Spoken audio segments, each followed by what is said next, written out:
Hello, everybody. Welcome back. This is probably my favorite video that I will do throughout the entire series of me posting things on YouTube. This video actually is essentially why I do what I do. This is the thing that kind of gets me out of bed in the morning and helps the people that come into my office. This is my passion. This is what makes me very different as a therapist. This is kind of like my forte, and again, why I do what I do. So I hope you are just as excited for this video as I am. This is the video where you are going to learn. If you watched my very first video when I was introducing cognitive behavioral therapy, I made a statement that I think mental health is BS. And I like to say that the BS doesn't stand for what people might think it does, even though low-key it kind of does.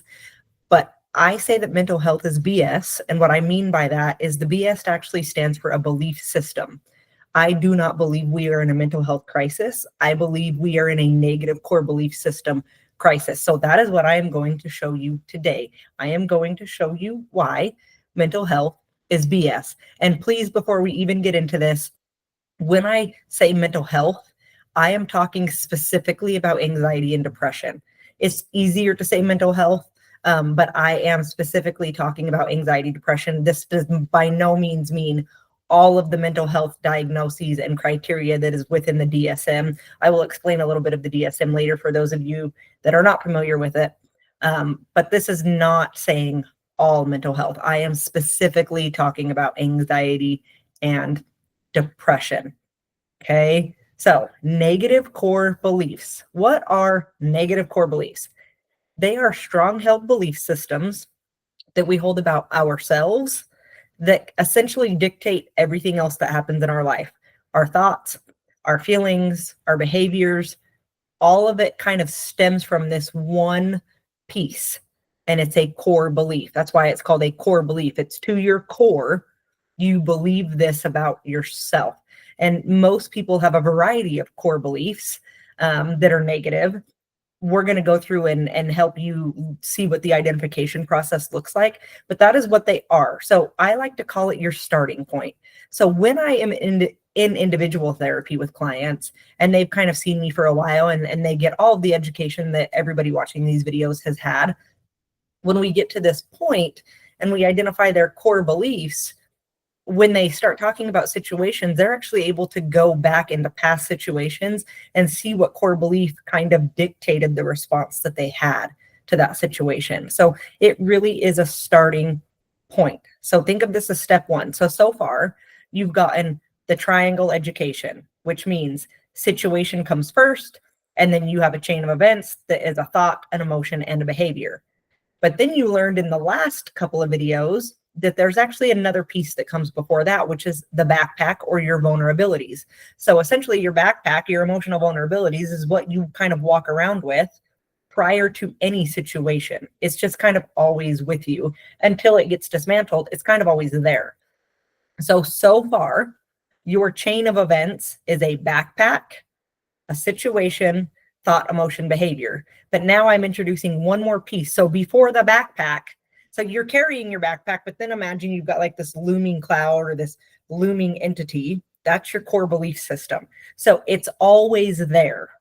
The core belief system is always there, just like the backpack.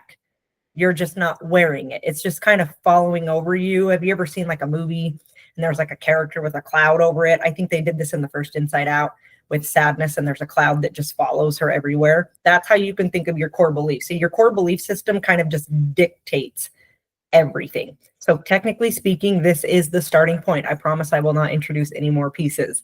This is the first point. Okay, you can see on the screen, it says I used the glasses analogy in individual therapy sessions. So you can think of core beliefs like this.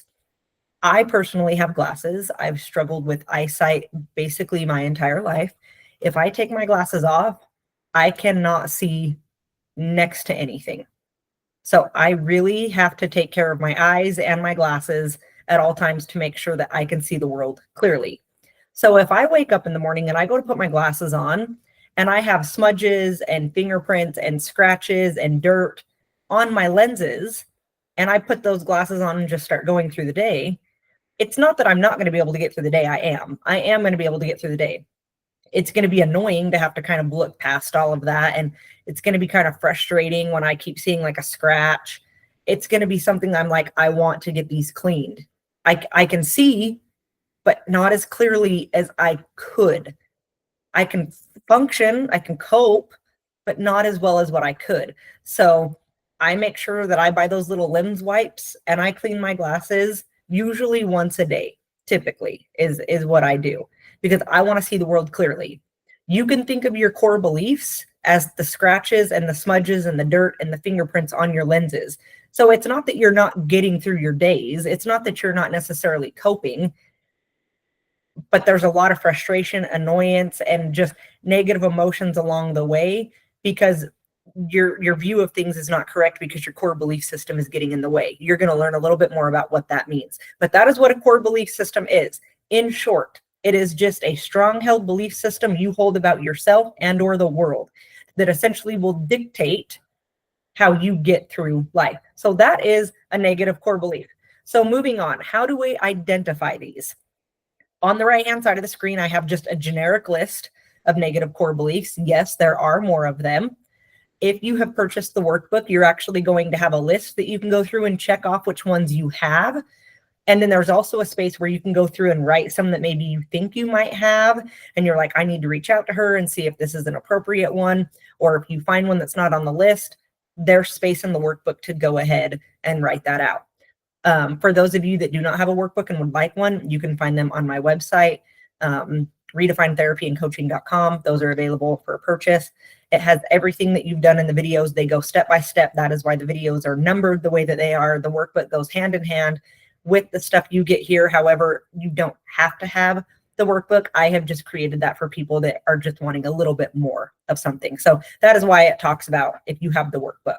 So also, if you're interested in that, go ahead and email me if you want some more information on kind of what that looks like before you purchase it. I'm totally willing to kind of sit down and go through what that workbook is before you decide to purchase it. They are $80 for everything. They've got worksheets in it. They've got pieces of information in it that come from the video, so you don't have to go back to the videos. So $80 for the workbook entirety. Again, if you're interested, you can find it on my website, or you can go ahead and message me or email me if you have any questions before purchasing that. So to identify these, it's very, very simple. You just have to remember that a lot of the times these core beliefs are not necessarily in a conscious realm, kind of in the forefront of your mind all day, every day. Okay, so if you look at that first one, I'm not good enough. I would say that's one of the number one core beliefs that I see about people when they think about to their core. Do they believe this about themselves? I would say more times than not, the answer is yes, with I'm not good enough. However, people are not walking around on a daily basis saying, oh my gosh, I'm not good enough. Usually not. Same with I am worthless. People are not walking around like, man, I was really worthless in that situation. For the most part, no. For the most part, people are not walking around with these at their forefront all day, every day. So these typically are housed in like a subconscious area that sometimes come up to the surface, but are essentially causing a lot of chaos. So just think of to your core, do you believe this? When I'm in session, most of the time people don't even have to tell me yes or no, because the ones that when the brain wakes up and is like, yep, I believe that about myself, I can see it in their body language. I can see it in their face, like their facial expressions. Things will change. You will feel it when one of these comes through that you believe. So I find it fascinating because I tell my clients, you usually don't even have to tell me yes or no. I can usually tell, and so can they. Okay. So as you go through these, try not to overthink it, right? One of my biggest things that you've heard me say, if you've watched my previous videos, do not overcomplicate it. Do not overcomplicate this either. It's very simple. It's yes or no. Do you believe this about yourself or do you not? I will argue that the thing that comes to mind first is your answer. Usually your intuition is right, hence why we have an intuition. So I'm going to read through these.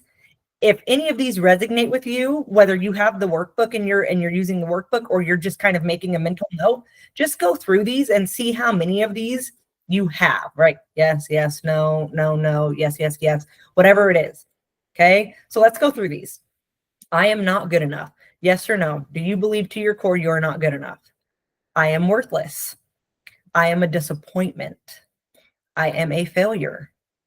I am in danger. I am unsafe. I am ugly. I have to be perfect. I have to please everyone. I should have known better. I did something wrong.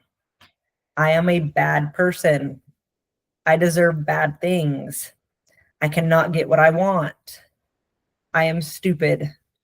I am damaged. I cannot trust myself. It's not okay to show my emotions.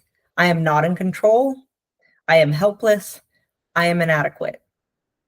If any of those rung a bell with you, we've got some work to do. Okay. And I'll give you just a little example of kind of how core beliefs can work. We're going to dive into it a little bit more, but if you look, it says I deserve bad things instead of I deserve bad things. So that was my spelling error.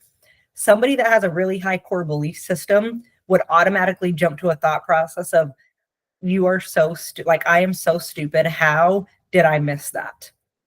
Right? So the thought automatically became labeling themselves stupid, and then questioning how they could possibly make a very simple mistake that probably every human being that's ever done a presentation of any kind or a paper of any kind has made some kind of spelling mistake, right?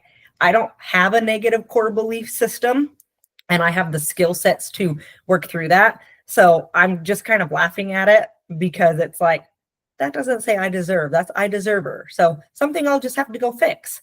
Okay. But your core belief systems can really dictate. If I had a core belief that I was stupid, that core belief could really take shape in a situation like this. And most people, again, don't even realize that's what's happening. Okay. Another question that I get with these a lot in individual therapy is sometimes I go through these and people will take, I am a failure, for example, and people will go, but like in what situation? I don't want to go that in depth yet. That will come with time. That will come in a couple other videos down the line.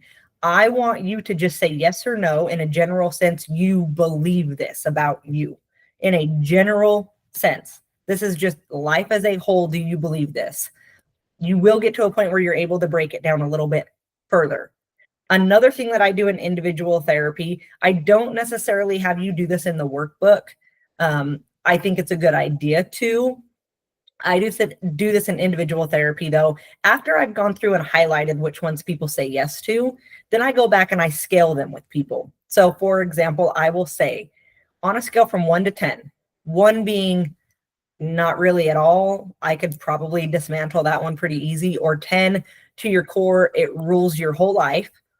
I want you to tell me where that core belief lies on the scale.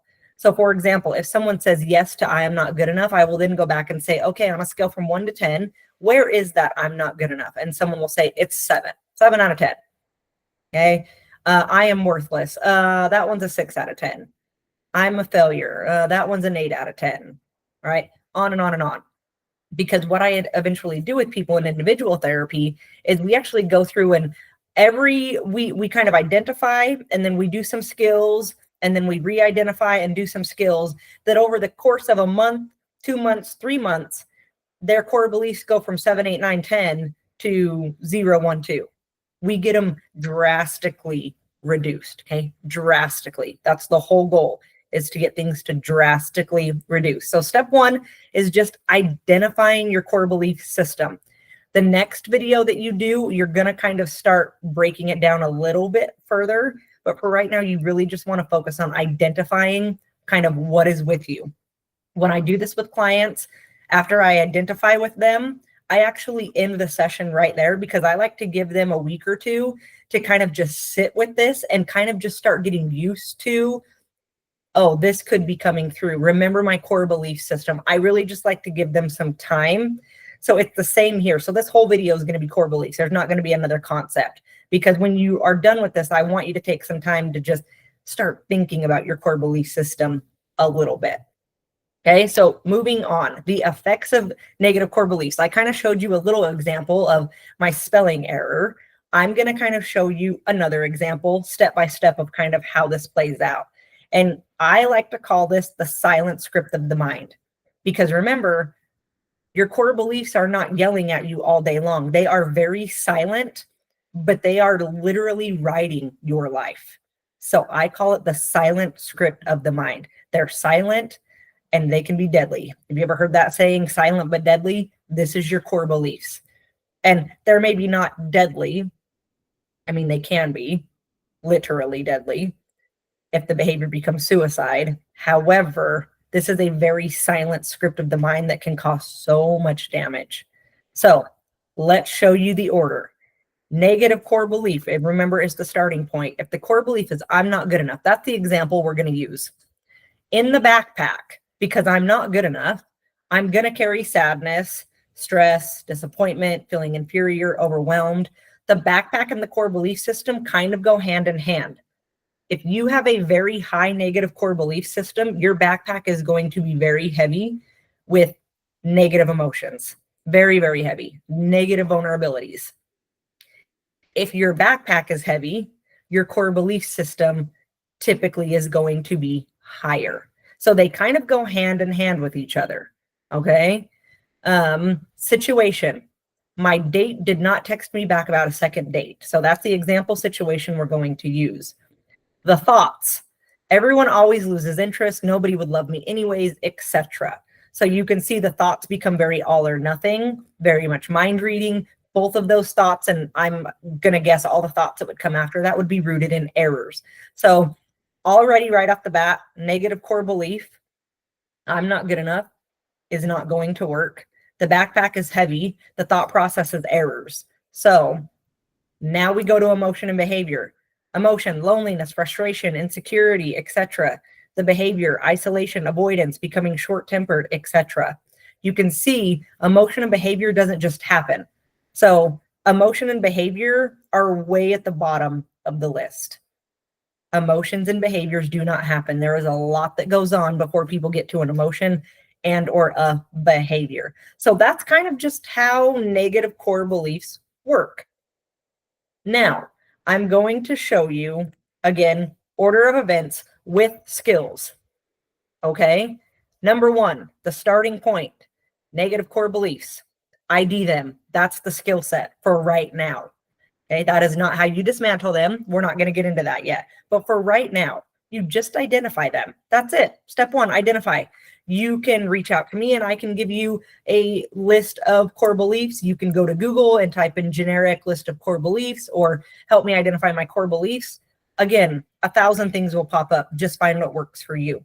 But identify them first. That is the skill set right now for negative core beliefs. Step two, then you have your backpack. Okay, the skill set for this is ABC, please. So if you know what's in your backpack, you already have the skill set to start dismantling that. Once you start to dismantle the backpack a little bit, the negative core belief system will automatically kind of decrease a little bit. Then you go into your situation. Okay, so negative core belief is like my little cloud that's kind of always over me. And then my vulnerabilities is my backpack that I'm always wearing. So those two things are going to kind of go with you into your situation. Okay. Then you go into your thoughts, right? Because it's situation, thought, emotion, behavior. So then you go into your thought process. The skill set for your thoughts is Mr. Murderman using your evidence. There's going to be some other skill sets about reframing thoughts. Remember, if you've watched the first parts of some of these videos, I've told you we're going to get to a spot where you completely reframe them. Up to this point, all you've done is identified the error and kind of gotten rid of it. We're going to completely reframe things, just not yet. So Mr. Murderman, right now, you need to look at your evidence. If you do not have the evidence for that thought, we have a problem. If you know that there's an error there, that's a problem. So there's actually two skill sets here. One of them I just did not add, because I would hope up to this point, you're already starting to remove errors. So the skill set is removing the errors and Mr. Murderman, looking at evidence. Then you go into your emotions. This is where you use Samson. So trying to see, is anxiety an appropriate emotion to use at this time? Remember Samson the snake. And then your feelings will. Find appropriately what the emotion is per the situation. And then lastly, your behavior. That is the parent, adult, child model. What behavioral ego am I in? How do I get in the correct one? How do I get in the adult ego? That is the skill set. That is the equation. Okay. Now we're going to move on because you've got the skill set and I'm going to show you what I like to call the mental equation. So when you complete a math problem, you tend to work through an equation or a series of equations or steps to get the correct answer. So essentially, when you're doing math, you've got an equation, an equation, an equation, and those three parts will dictate what my answer is. So what happens on the top of your math equation will dictate what my answer is, or what happens on the bottom. If you come from my generation, when we did math, we had to write it all out, and then we had to write a line, and then our answer had to be under that line to show our work and then the answer. So that's kind of how I've set this up. Whatever happens at the top, what happens at the bottom essentially becomes the answer. So I've set this up to you to show you everything is an equation in mental health. In the whole field, it's an equation. You have a core belief and or a backpack and or a thought. So your core belief, backpack, and thoughts is the top of the equation. If there is something wrong with all three of those parts, or even if there's something wrong with just one of those parts, the bottom, something's going to be wrong. The bottom is thought or emotion and behavior. So you can see I have core belief, backpack, thoughts equals emotions and behaviors. And then I gave you another example kind of how I explained it when I was going to school. I have a core belief, a backpack, and then thoughts. And then I've underlined thoughts because now my answer under that becomes emotion and behavior. Okay, it's an equation. Every emotion and or behavior you have is because something at the top part of the equation is not working. There's a problem somewhere. Just like if you're doing math and you mess up one part of that equation, or even if you mess up all three parts of that equation, the answer is going to be incorrect. We kind of already talked about this if you watched the math activity video, kind of back with cognitive behavioral therapy, that if you do math incorrectly, the answer is going to be wrong. The consequence of continually getting a wrong answer in math is a bad grade. The consequence in life, in real life, is negative emotions, negative behaviors. When your equation is messed up, remember the equation is core belief, backpack, thought. Those three pieces, if one or all of those three pieces, there's a problem somewhere, emotions, behaviors are not going to make sense. That's your consequence. You don't get a quote unquote wrong answer. You just have negative emotions, negative behaviors. That is probably why you're here watching these videos, to kind of get rid of some of that. Okay, so that is your equation. Remember that. That is going to essentially dictate most of what you do moving forward, the equation. So my absolute favorite part, I got to take a drink before I get into this, because this is why I do what I do, and sometimes I get a little fired up. So negative core beliefs. Why is mental health BS? And again, remember, I use BS as a belief system. The BS stands for belief system, but there is a part of me that thinks anxiety and depression, it's the narrative that's been pushed about it is 100% bullshit. I will call it right here, right now. I disagree with it wholeheartedly, what's being pushed about anxiety and depression, especially to the younger generation. I am here to debunk that. I'm here to challenge that. This is why I do what I do. This slide right here. This is exactly why I do what I do. Okay. So on your screen, and if you have the workbook, this is also in your workbook word for word. This is the DSM-5. So the DSM-5 is a manual that we use as mental health providers to diagnose people. And what it is it is a book that has all these mental health things in it, all these mental health diagnoses. And then there's a set of criteria that we have to go through. So if someone comes into your office, you're a therapist and you're trying to diagnose them, you look to the manual to kind of see what symptoms they have. And then based on if they meet that criteria, we can either diagnose that or we need to look further at something else. And it kind of gives us steps of how to do that. And then you get further into like, how do I diagnose it? Is it mild? Is it severe? Is it in remission? Like on and on and on. We're not going to get into all that.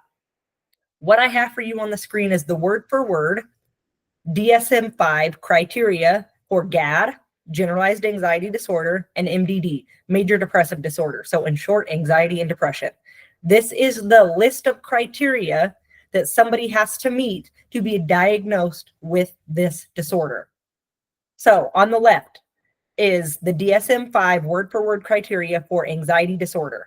So to be diagnosed with this, you have to have these criteria. You can see there's a bunch of things highlighted. I have broken this down into emotion, thoughts, and behaviors. Most of them are emotions and behaviors. Remember, go back to the equation. Emotions and behaviors are your consequences to things at the top part of the equation not working. Something's not working. So let's take a look. Anxiety. Okay. The very first thing you have to have is excessive anxiety and worry occurring more days than not for at least 6 months. Okay. So I've highlighted excessive worry and anxiety. Excessive anxiety and worry. Anxiety and worry are both emotions. Excessive anxiety and worry are consequences because your thoughts, your backpack, and or your core belief system is messed up somewhere. B, the individual finds it difficult to control the worry. I do not have this one highlighted, but I would argue that this would come out in behavior. People would do other things to kind of keep it under control that other people could see that's like, maybe that doesn't quite work. So that one is a behavior. When someone finds it difficult to control it, it could be rooted in a thought process as well.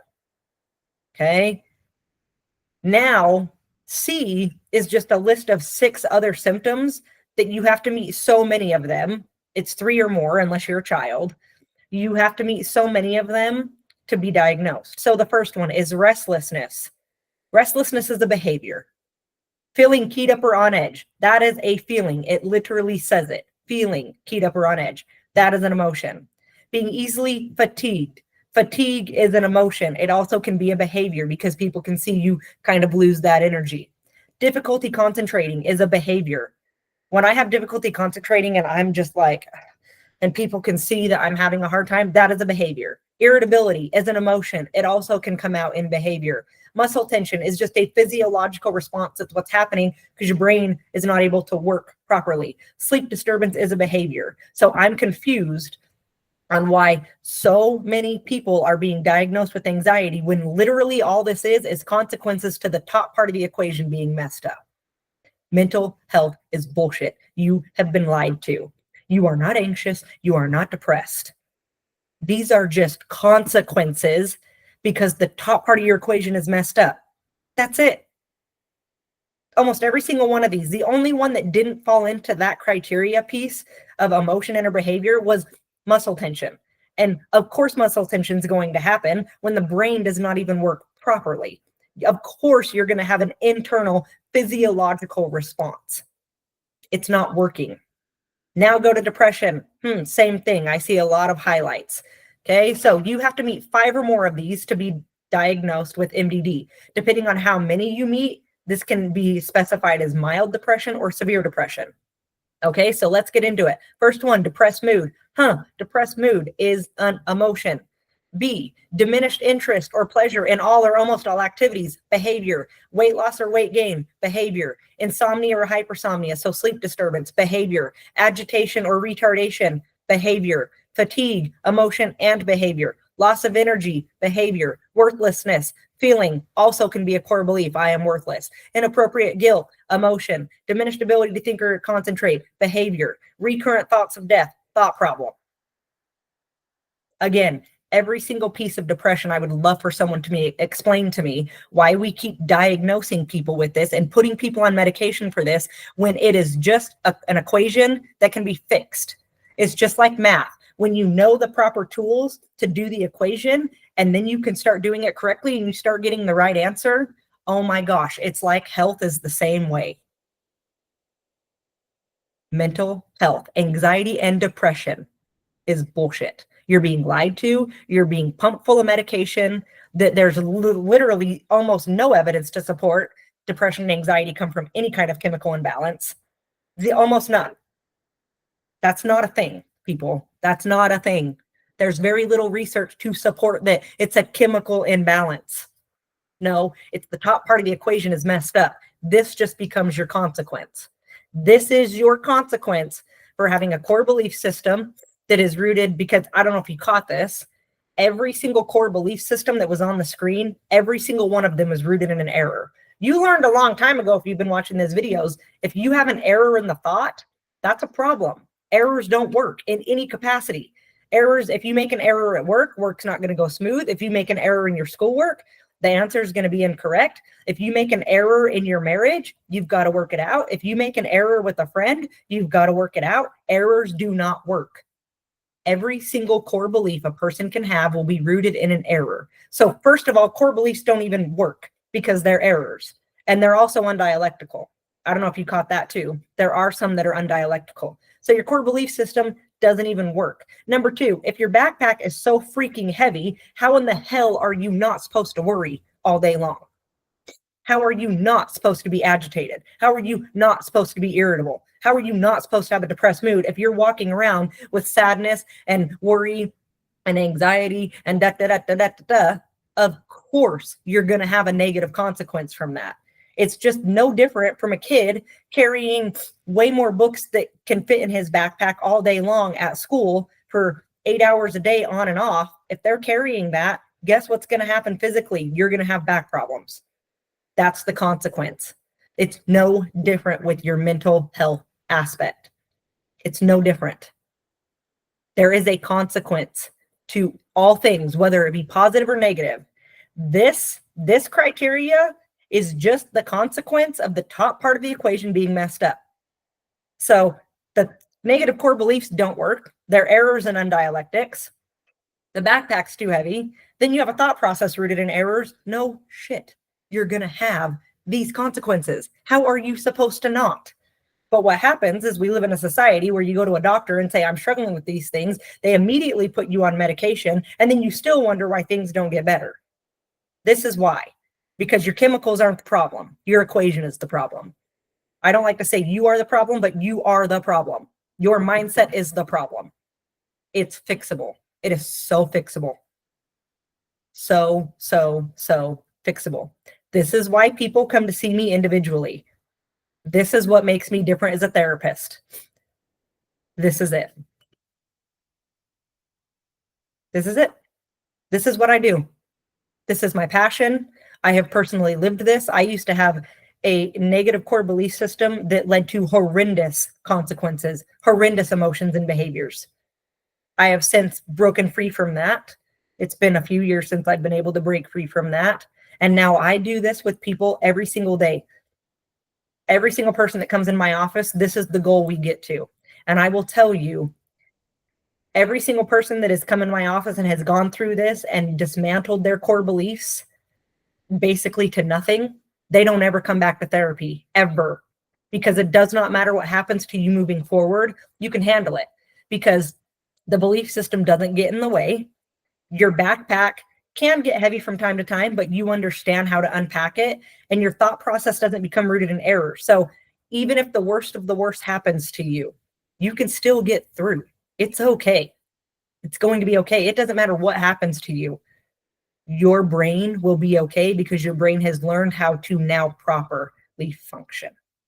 It can now function the way it was supposed to. So it doesn't matter what happens to you, you got it. So remember, if you are diagnosed with anxiety and or depression, I would very, very highly recommend you take a step back and really think about that. Really think about if that is a true diagnosis for you. Think about that. Take a day or two and just kind of monitor your emotions and your behaviors, and then come and talk to me. Just keep track of it. See how much of that is coming through consequentially because of the top part of the equation is messed up. And I gave you the skill sets. I gave you the equation. You've got everything you need up until this point to start thinking about those things. So please, please do. In our next video, I'm actually going to kind of start to show you how the consequences are a lot more than just the criteria you see on the screen. So we are going to dive into that in our next video. But for now, that's it for this one. I'm going to go ahead and just review negative core beliefs. So after completing this video, you should have how to identify core beliefs. It's very easy. Yes or no. That's it. It's yes or no. You can go through and scale them if you would like to, like on the 1 to 10 scale that I explained. You do not have to. You do not have to. But just getting an idea of what core beliefs you hold. So just identify them. Okay, the order of events, starting with your core beliefs all the way down to behaviors. You should be able to know the steps with skills. Negative core belief is the starting point. The backpack is ABC, please. Then you go into your situation. Okay, then you have your thoughts, which is Mr. Murder Man and removing the error. Then you have your emotions, Samson and the feelings wheel, behaviors, behavioral egos, PAC. That is the order of events. Then you should have the education on symptoms of mental health being consequences of your core beliefs, thinking errors, vulnerabilities. Okay, I hope you've enjoyed this video. This is why I do what I do.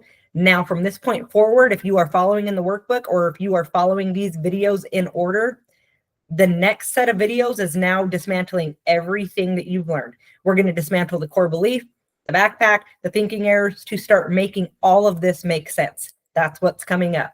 I hope that you've enjoyed this. See you guys next time.